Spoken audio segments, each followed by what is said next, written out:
Assalamualaikum warahmatullahi wabarakatuh. Perkenalkan, nama saya Renaldi dari kelas 12 MIPA 5. Di sini saya akan mempresentasikan materi fisika tentang konsep dan fenomena kuantum.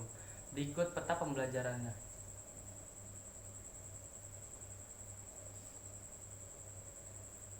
Baik, yang pertama kita akan membahas tentang konsep foton. Ada apa aja sih di konsep foton? Nah, salah satunya yaitu radiasi benda hitam.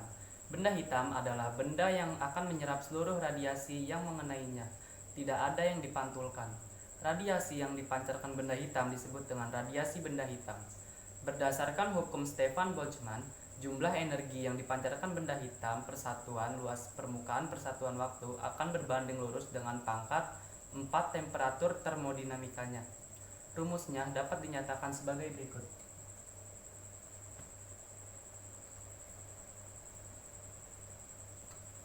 Selanjutnya, kita belajar tentang teori kuantum Planck. Teori kuantum dikemukakan oleh Planck terkait dengan cahaya. Cahaya merupakan gelombang elektromagnetik berupa paket-paket energi yang terkuantisasi diskrit, yang tak bermuatan dan disebut dengan foton. Energi satu foton dirumuskan sebagai berikut.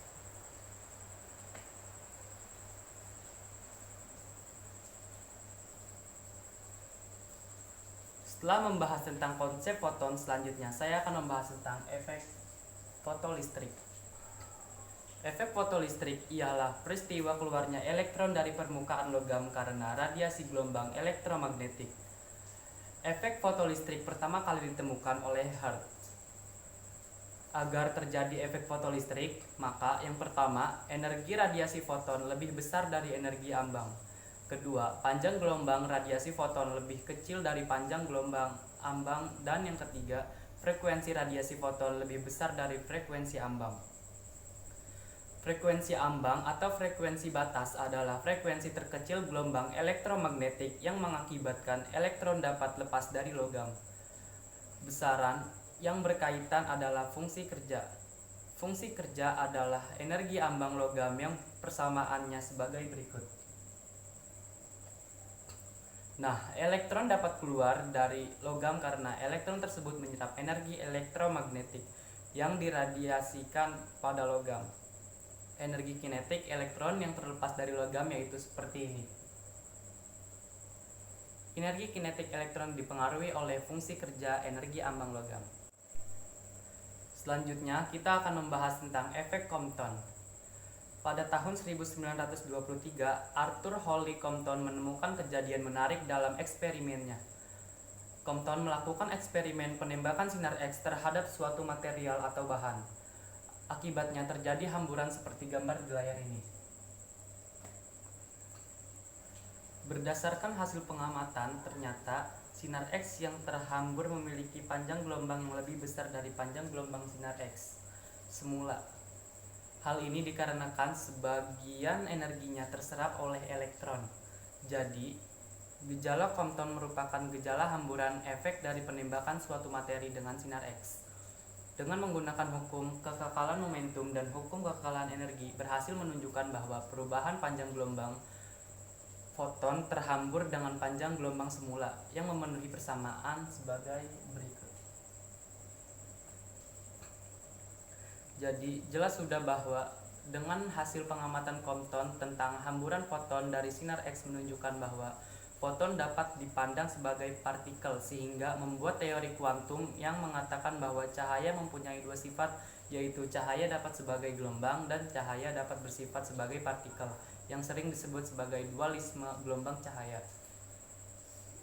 Dan yang terakhir saya akan membahas tentang sinar X. Sinar X merupakan suatu gelombang elektromagnetik dengan panjang gelombang yang cenderung sangat pendek, akan tetapi memiliki energi yang sangat besar. Sinar X juga mempunyai daya tembus yang sangat tinggi. Nah, selain itu, sinar X juga memiliki kemampuan mengionisasi atom dari materi yang dilewati. Selanjutnya, menjadikan sebagai salah satu bentuk radiasi elektromagnetik. Berikut adalah manfaat sinar X. Manfaat sinar X di bidang kesehatan. Yang pertama, melihat bagian dalam tubuh tanpa harus melakukan pembedahan. Kedua, menemukan lokasi benda yang tidak sengaja tertelan. Ketiga, memantau suatu jenis penyakit, misalnya penyumbatan pembuluh darah, kanker tulang, kerusakan gigi, dan lain-lain. Di bidang perindustrian, Sinar X dapat mendeteksi kerusakan mikroskopis pada komponen mesin industri dan memantau kualitas produk yang dihasilkan oleh sebuah industri. Di bidang riset dan ilmu pendidikan, Sinar X bisa digunakan untuk mempelajari struktur yang terdapat pada sebuah senyawa. Salah satu contohnya untuk memeriksa struktur kristal.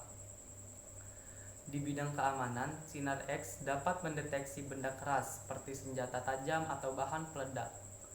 Di bidang pertanian, Sinar X dapat menciptakan bibit unggul yang berkualitas dengan menyebabkan mutasi sel sampai sifat yang diinginkan didapatkan. Sekian presentasi dari saya. Wassalamualaikum warahmatullahi wabarakatuh.